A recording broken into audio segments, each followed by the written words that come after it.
Experience program. We have a series of fascinating papers for this afternoon's enjoyment, and so it's my pleasure to introduce, first of all, Celia López from the Universidade de Porto, speaking on experience and self-knowledge in Petrus Hispanus' theory of the soul. Thank you for the presentation, and thank you, Nicola Poloni and Katia Kraus for inviting us, and thank you to all of you.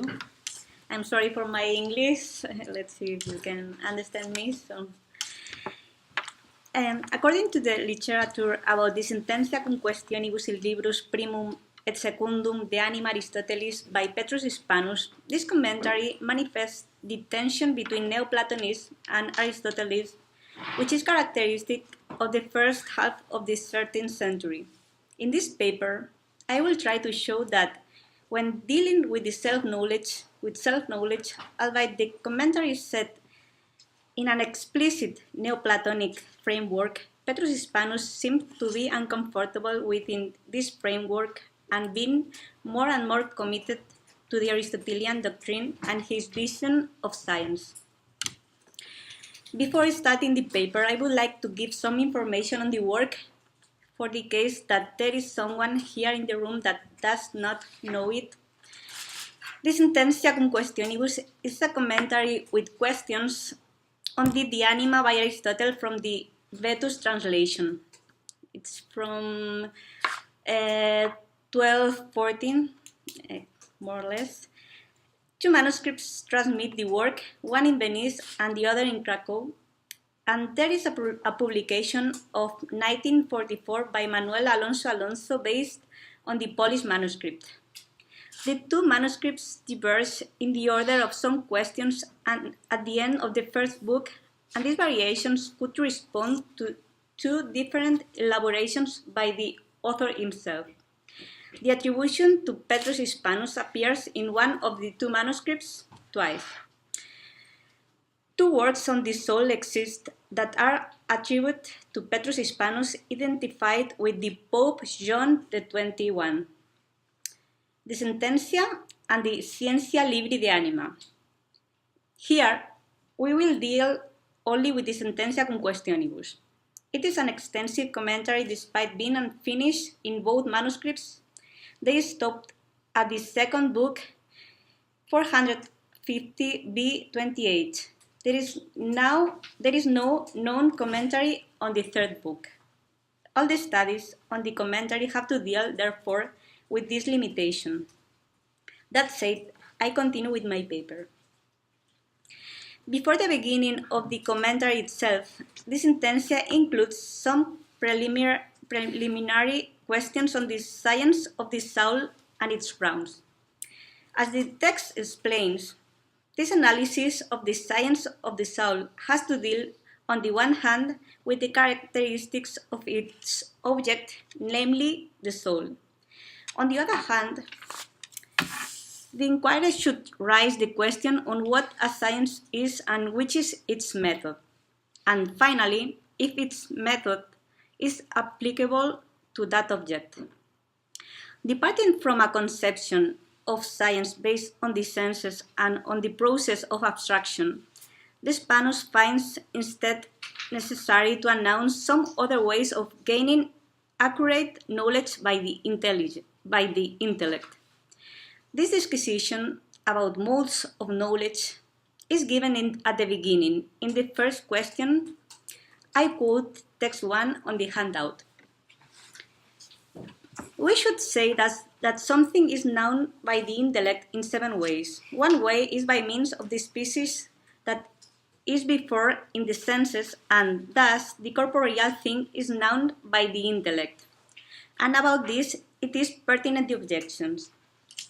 According to the second way, something is known by the intellect not by means of the species, but because there is the species of other thing, and thus the species which are in the soul know themselves by themselves because they are that by which they are known. The third way is by means of the sensible effects, and by this way the intellect knows the separated substances and the first cause. The fourth way is by its presence, and thus the illuminated soul, not being shaded by the flesh, knows by itself because it appears naked and present in front of itself. Indeed, as says Alcalde, God knows himself because he is present to himself, because between he and himself there is not a medium, and something like this happens to the soul. The fifth way is by privation of other things, and so says Dionysius in the hierarchy that God is known because of the privation of causes and of all the things, because he is neither one thing nor another.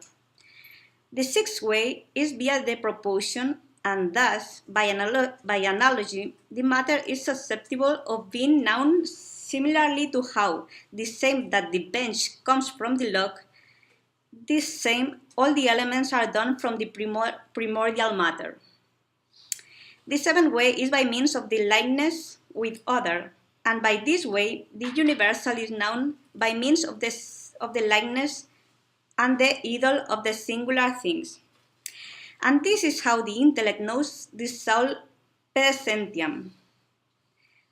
And because of this, this does not fall into the senses, but only falls into the senses with regards its operations. End of quote. The first way is the corporeal knowledge, particular, which comes directly from the sensual species. There is abstraction, but not the universal.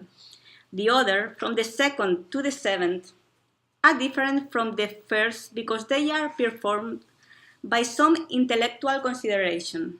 Thus, the intellect can not only abstract from the sensual species, but it can also produce new species from other sensual species.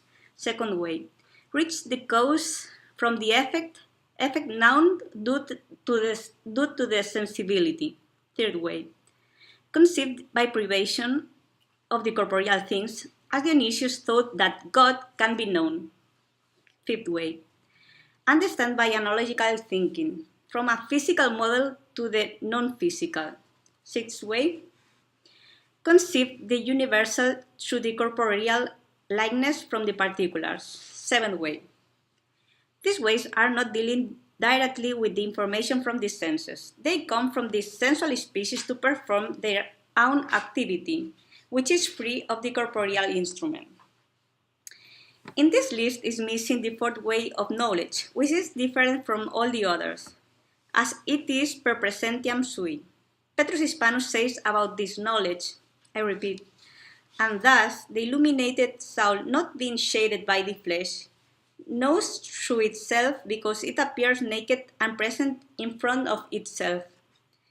This, says Petrus Hispanus, is the characteristic knowledge of God. Indeed, as says Alcalde, God knows himself for he is present to himself because between he and himself there is not a medium, and something like this happens to the soul. So, in a similar way, soul can know itself. End of quote.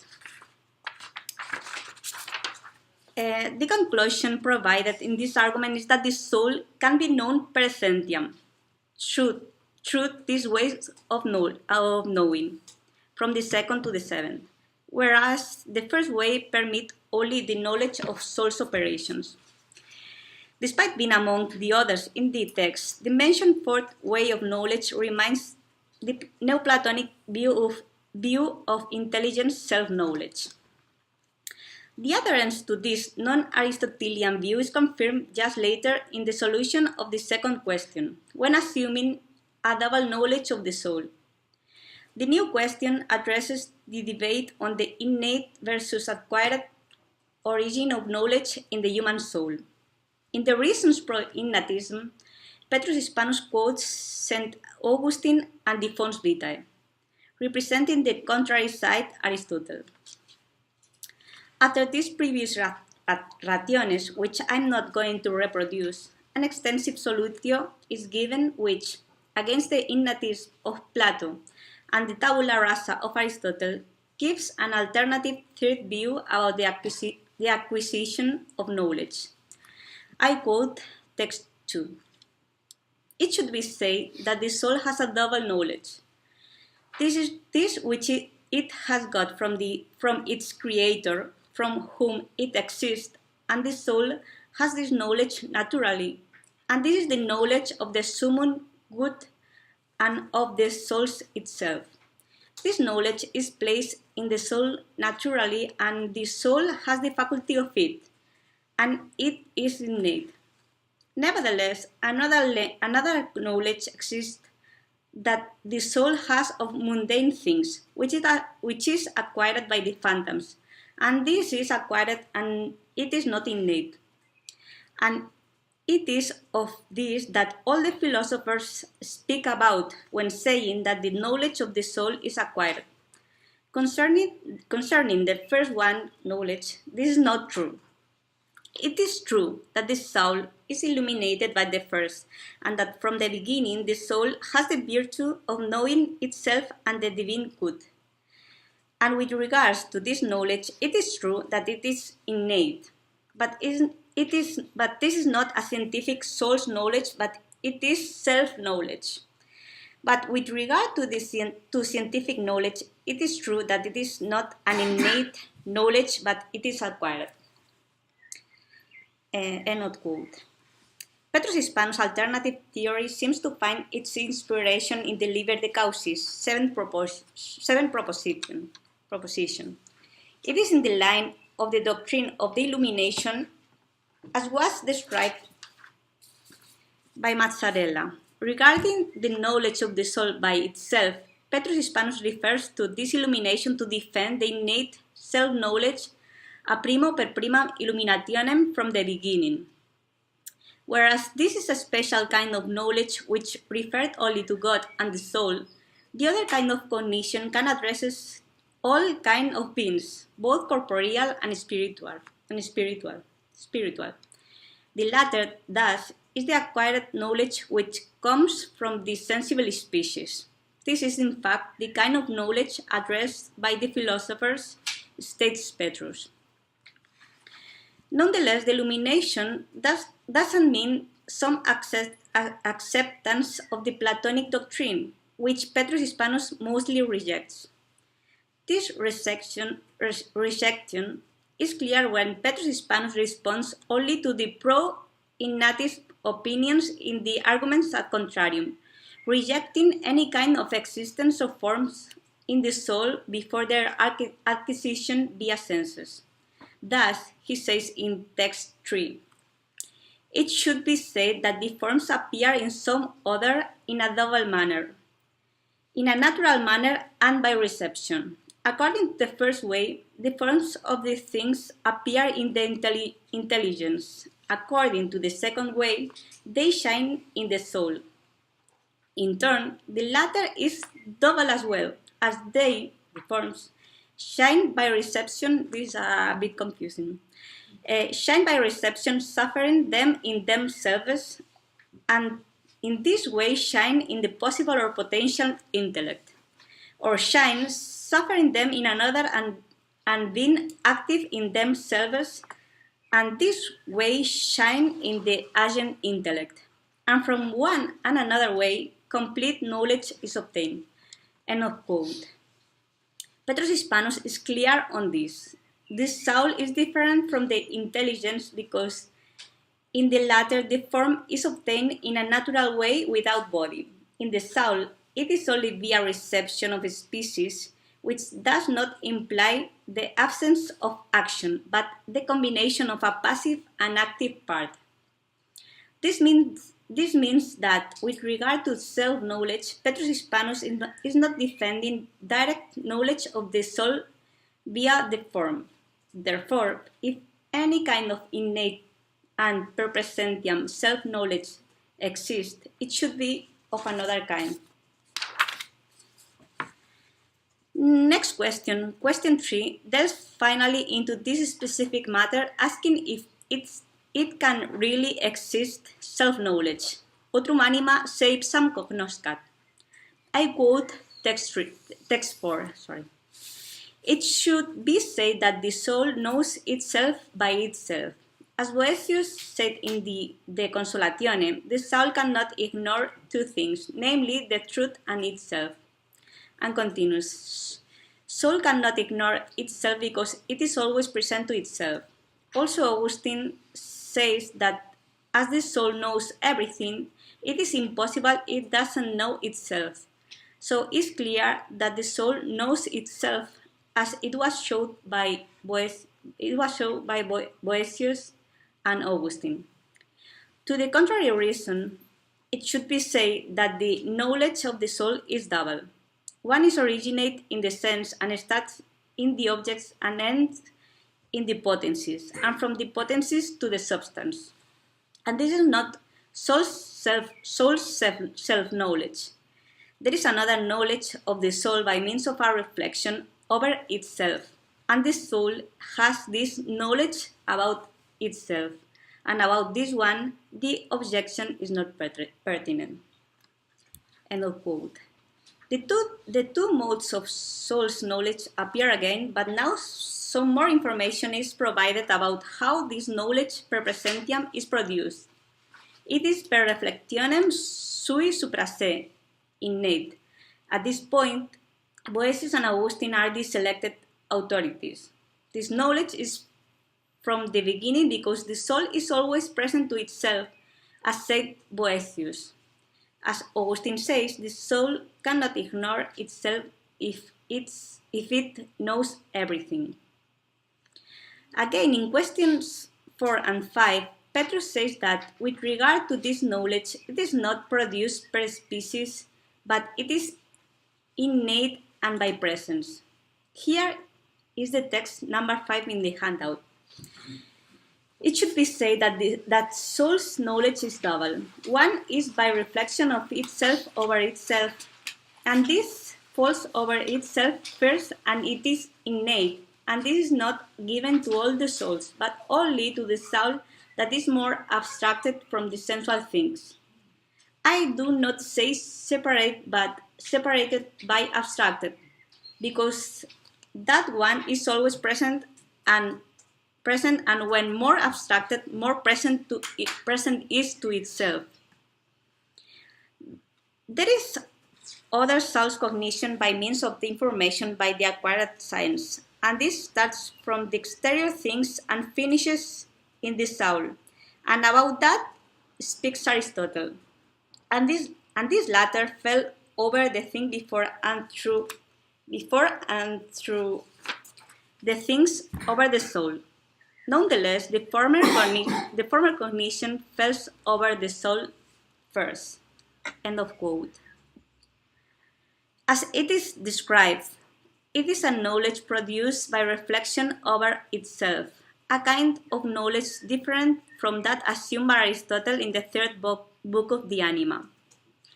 This one, argues Petrus, is the knowledge produced when the Asian intellect illuminates the possible, whereas that non-Aristotelian self-knowledge, innate and by presence, is by reflection of it over itself. But what Petrus Hispanus means by presentiam and innate knowledge, if there is no universal innate knowledge, as he said before? To answer this question, it is mandatory to delve a little bit more into the description of this kind of spatial knowledge, which is not by species, but by presence. This makes us immerse ourselves into the problem of the soul's ontology in the 13th century, which provides a debate that I'm not going here to reproduce. In the framework of the doctrine of the plurality of substantial forms that Petrus Hispanus ascribes, forms with character of full substantiality, only the superior substance, the intellective, can know itself because it is the only which is present to itself because of its pure immateriality, not ob umbrata per mole carnis. Whereas the other forms are not transparent to themselves, the intellective can apprehend its own activity, as argues the text 6, I quote, text 6. Indeed, the sense is obfuscated by the organ, and this is the reason which explains that it does not know its operation, but it is only known by other interior virtue, more abstract and potent, namely the common sense, which is superior to these particular senses. Thus, that does not happen to the intellective soul, because it is not shaded in this way, and because of this, the soul knows itself and its action. The soul knows itself, and its action can be apprehended. So it is only in the context of the intellective soul, namely in the activity of the agent intellect, that the soul can have knowledge by itself, can have self-knowledge by its own act. In sum, the intellect, by its own active presence, knows itself as a pure knower, as intellect. It is a direct cognition by presence, without medium, and it is at the same time per actus. But does Petrus Hispanus think that this knowledge is a complete self-knowledge of the soul? Is it a direct knowledge of its very essence, which would consist, in this case, in the apprehension of its reality as an intellective substance? Surprisingly enough, the answer by Petrus Hispanus is negative. This knowledge is solely related to the potency of the soul. It is not a quantitative knowledge of the substance, but only a direct experience of its potency. In contrast to Augustine's opinion, Petrus Hispanus assumed the differentiation between the substance and its potency. As actus primum, this substance is beyond its potency and, in consequence, far away from any human capacity of being directly apprehended. Intellectus is nomen offici and not nomen substantiae, as argues the text 7. It should be said that the intellective soul is the perfection of the man. But intellective soul, when naming the substance, has three potencies, namely the vegetative, the sensitive, and the intellective. Dionysius and Avicenna said that soul is not the name of the substance, but of the function, and thus the intellective soul shouldn't be called intellect, but only because its operations, and a posteriori.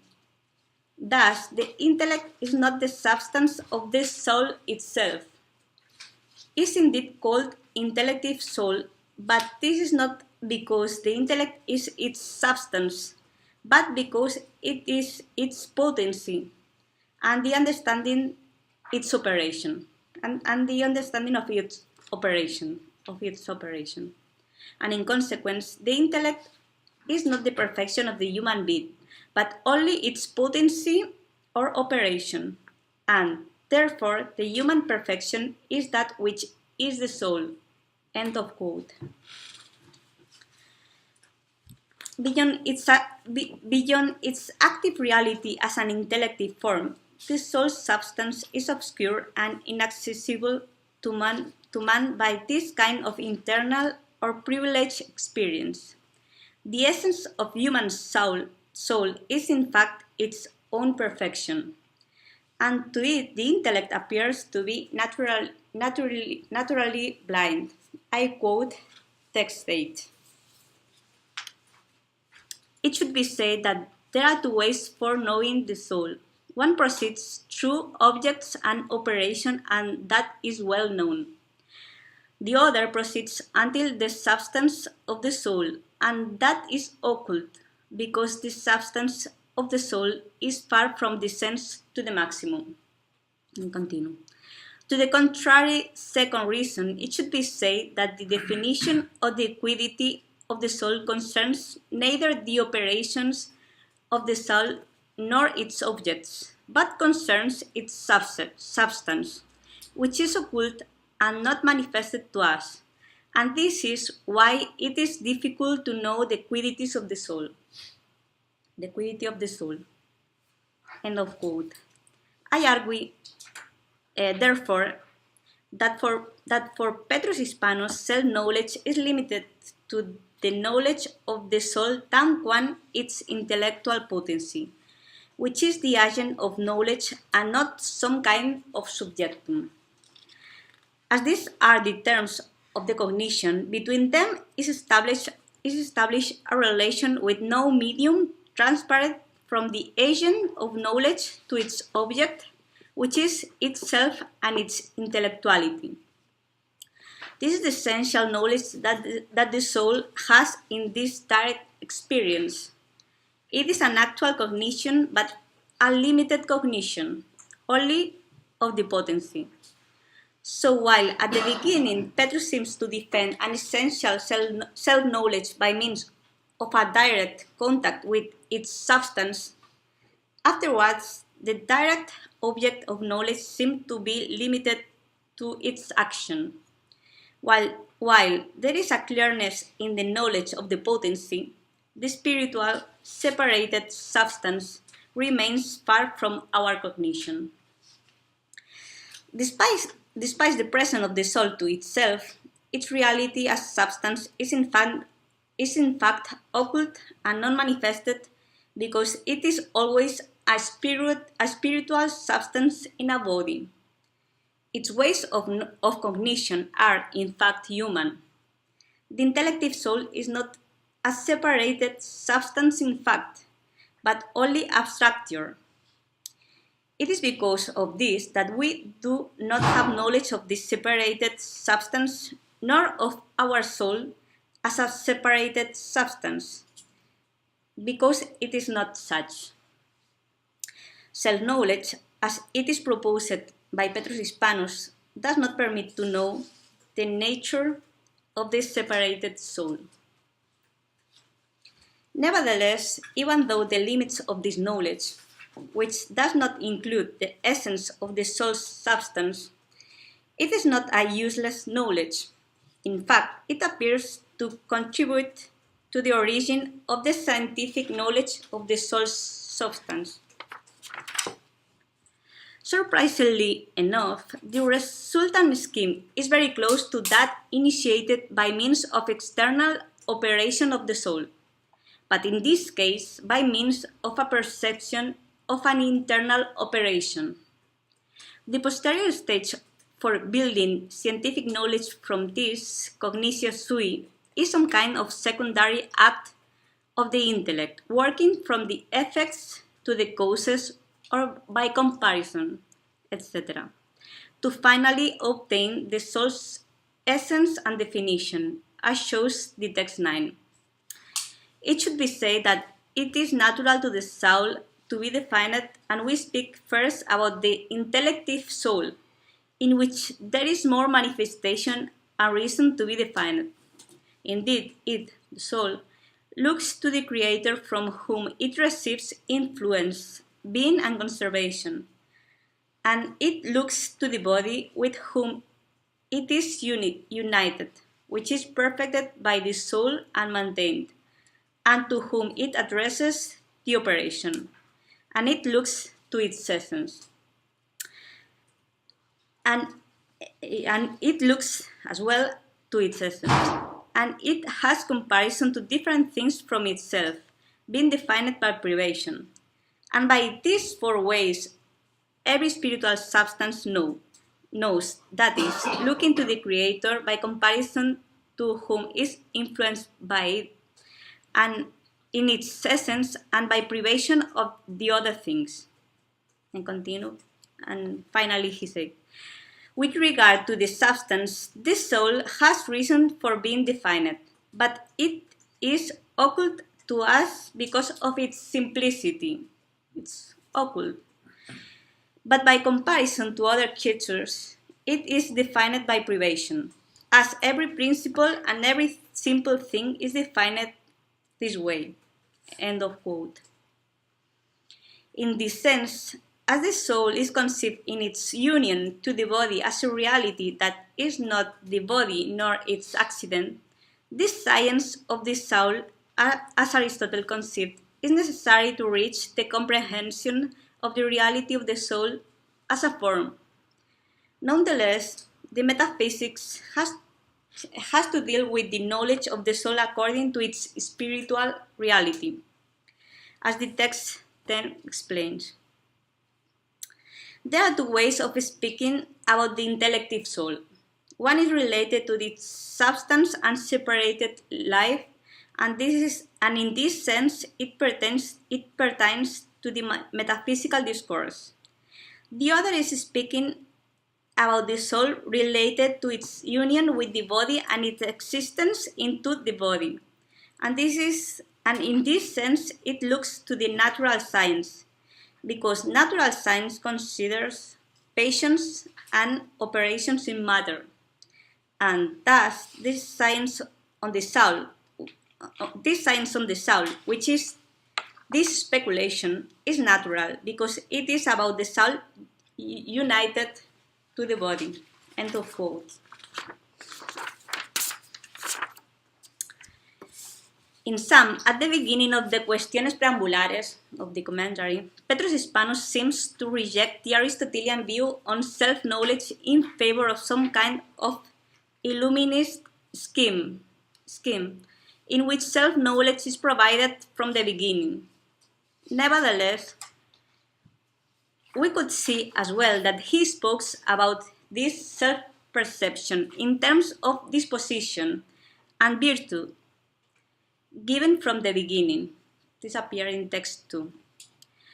The actual fulfillment of this cognitio sui, however, seems to exist in the intellective virtue, which is done via the possible intellect and, in its last stage, because of the sensible species.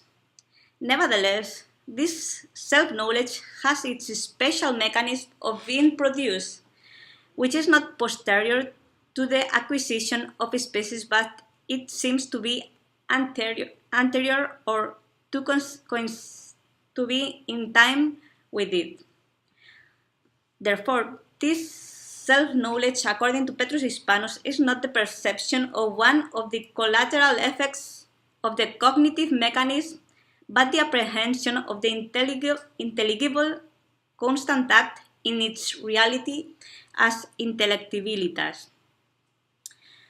This self-perception of the intellectual virtue afterwards grounds the scientific knowledge of the substance, from the operations to the substance. Self-knowledge, as conceived by Petrus Hispanus, is a reflection of the agent intellect over itself, shining not only in a transitive way, illuminating, but also in a intransitive way. It is the only potency which can know itself because it is transparent to itself, but it is transparent tanquam potentia. The substance of this potency is not rich. Petrus Hispanus does not assume any kind of attributism or extension of the dimension of human soul's self-knowledge. The cognitio sui is a partial view of the soul, in the sense that it only apprehends the officium and not the soul's essence. Because of all that, Petrus Hispanus, with the background of the theory of the illumination and avoiding the complete rejection of some kind of self-knowledge per presentiam of the soul, just a potency, intends to conciliate it with Aristotelis by means of the distinction between the soul's substance and its officium, or respectively the soul as forma and hoc aliquid.